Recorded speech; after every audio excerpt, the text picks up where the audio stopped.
I love hardtails, and I've had the privilege of spending a lot of time on a lot of really awesome bikes, but today I'm going to tell you about two hardtails in particular that I've spent a lot of time on over the past few months. That being, of course, the RSD Middlechild and the Marin San Quentin 3. At first glance, these bikes probably seem pretty similar. They're both aggressive modern geometry hardtails that roll on 27.5-inch wheels, and you could say that they're both designed with the dirt jumper or trials rider or BMX rider in mind. But the more time I've spent on both of these bikes, the more I've been able to see just how different they really are. And today I'm going to give you my experience on both of these bikes, really nitpick what those differences are, and then of course suggest to you which one I would recommend for a variety of different riders. I also just want to note that I do have an affiliate program with both of these bikes here, with RSD and with Bikes Online, which sells this Marin San Quentin. I've got links for both of those down there in the description, so if you're interested in buying one of these bikes based on the stuff you've heard from me in this channel, I'd really appreciate you purchasing through one of those links, as that helps this channel out. I also want to add that even though I am an affiliate partner with these two bikes, what you're hearing from me today is going to be completely honest and just my experience with both of those bikes. But I'm really excited to get started and dive into these two bikes right now, so let's go ahead and do that, beginning with the RSD Middlechild V2. I have been riding the RSD Middlechild for about a year now, and I have absolutely loved this frame. And I am just going to be talking about these frames today because I did build this up from the frame, so I'm not really going to get into the components that I've spec'd on this bike or that came on the San Quentin 3. I've got other videos that cover that. I'll put those down in the description if you're interested in that. But today we're just going to focus on the geometry on these bikes and the ride feel that comes from the frame itself. If you've watched my videos on this channel before, then you know that I like my trail bikes to feel like BMX bikes. And I think the RSD did an amazing job bringing out that personality in the Middlechild frame. Between its super short chainstays that are adjustable from 425 millimeters all the way down to just 415 millimeters, and the relatively high bottom bracket drop of just 40 millimeters, this thing really likes to get up on its back wheel, making manuals, bunny hops, stuff like that super easy. Adding to that BMX feel is of course the 27.5-inch tires and the relatively low seat tube of just 440 millimeters. It's also got a 64.5-degree head tube angle, which I think is just about perfect if you're wanting a bike that's still going to be capable on kind of steep, chunky, gnarly stuff, but still agile and nimble enough that you could ride it at a skate park or dirt jumps or do more XC style climbing on. I chose to purchase my Middlechild in a size large. I'm 6'1", so I really straddle between brands large and extra large, but I tend to usually downsize because that again makes the bike feel a little bit more playful and BMXy. This particular bike here has a reach of 465 millimeters in that size large, paired with a 74-degree seat tube angle and a 620 millimeter stack. And that's made the front end of this bike feel pretty much perfect for me. As you can see, I am running quite a few spacers under there to try to get that stack up just a little higher, but again, I'm a tall rider and I do like that kind of higher front end, again, because it feels more like a BMX bike. The 74-degree seat tube angle is definitely on the slacker end compared to what we see on a lot of more modern, if you will, hardtails and trail bikes. But what that's done is made the bike feel a little bit roomier while you're sitting down. And again, as someone who's arguably sized down, I've actually appreciated that. But if you were looking to buy a Middlechild and wanted to size up, it might feel really stretched out while you're sitting down and pedaling. But how do all those numbers translate to actual trail experience? And guys, this is where I have to just give it to RSD because this bike is, again, the most fun I've ever ridden. It's super easy to manual off of little features on the trail or bunny hop up and over things. I've made the comparison a couple times if you ski or snowboard and you like going and hitting all the side hits on the side of the mountain and carving between trees and hitting those little jumps off the moguls or whatever.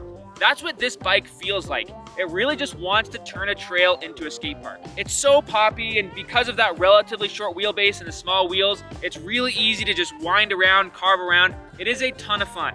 And in my opinion, that fun continues when the trail starts to turn rough. Sure, you have to go maybe a little bit slower than you would if this thing had more travel or was a little bit slacker, a little bit of a longer frame, but it definitely still feels manageable. I've also been surprised by how supple this frame feels. I mean, looking at it, you would never guess that I would describe this frame as feeling supple. It's got real big, beefy aluminum tubing, but it does have a relatively soft feel compared to most aluminum frames that I've ridden.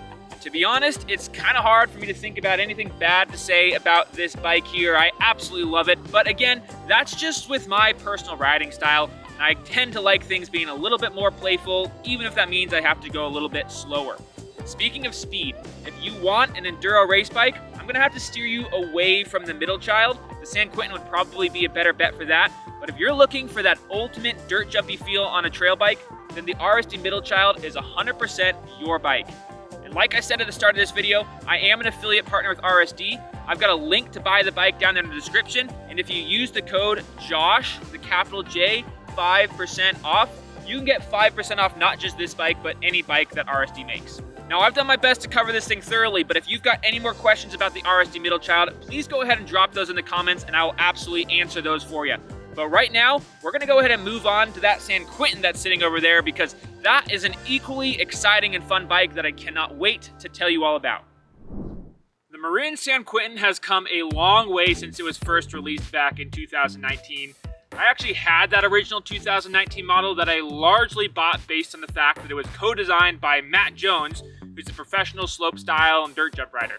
Sadly, however, I didn't feel like that frame really lived up to the expectations of coming from a rider with that style of background, but I'm happy to say that this new 2023 version has made some big jumps to make it more akin to that style of riding, namely the low seat tube and the higher stack.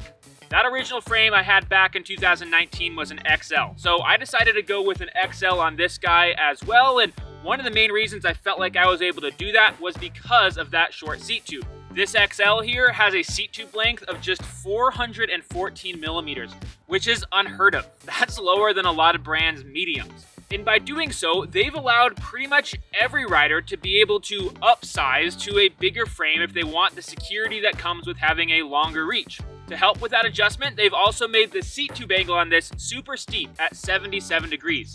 That means that even though your reach, which is essentially from your bottom bracket to your handlebars, will be long, your effective top tube, so when you're sitting down from your seat to your handlebars, won't be so stretched out. An interesting thing to do here is to compare the reach and the effective top tube of these two bikes. The Middlechild has a reach of 465 millimeters and an effective top tube of 642 millimeters.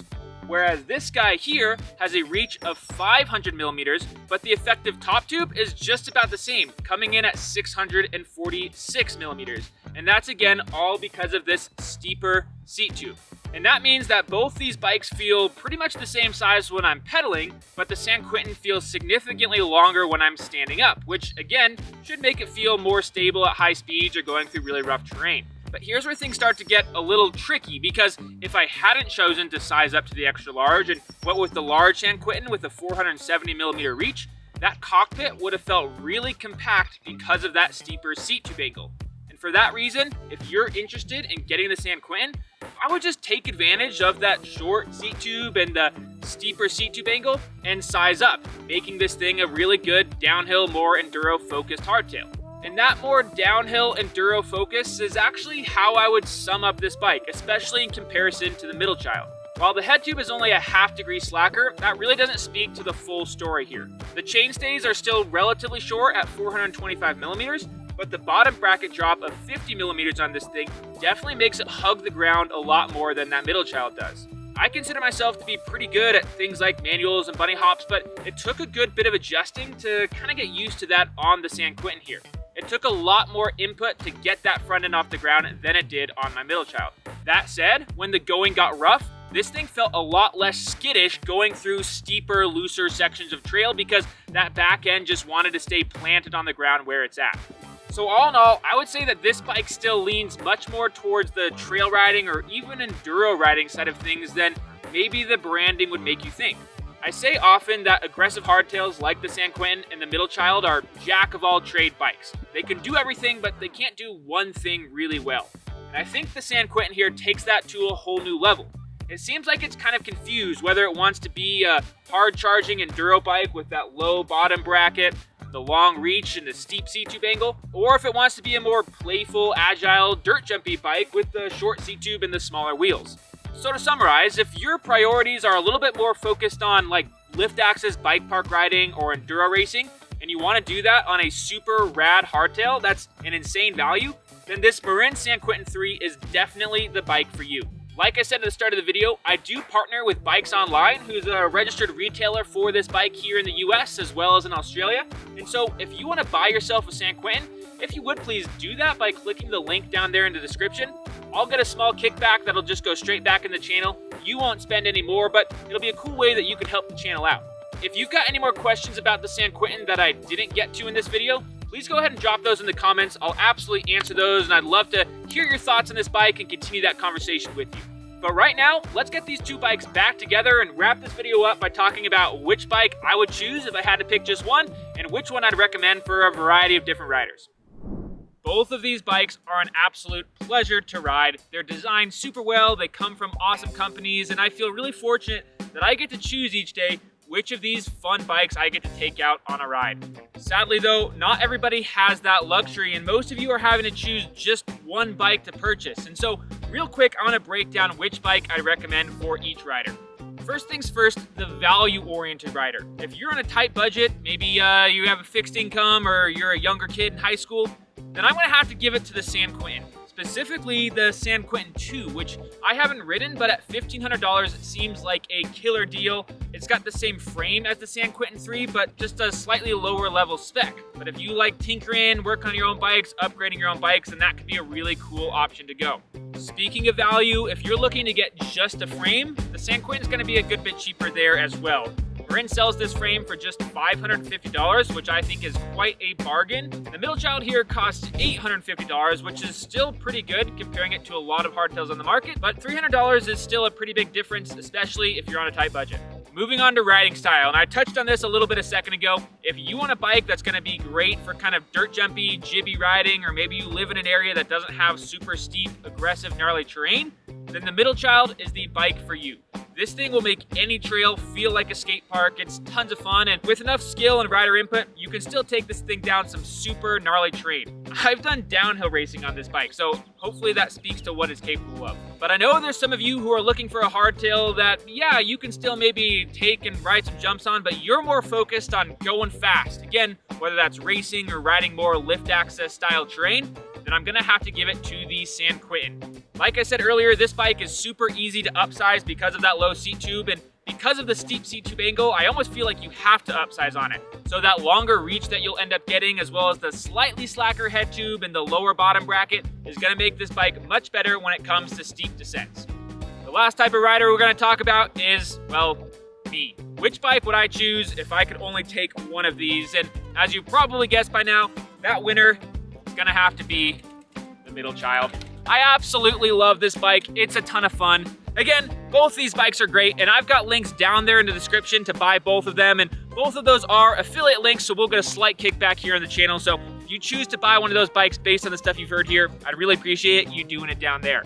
While you're down there, hit me up in the comments. Let me know which bike you choose, and if you have any questions about each of these bikes, and of course, be sure to like this video and subscribe to the channel. After that, take your bike, whatever it is, go for a ride, and hopefully I'll see you out there.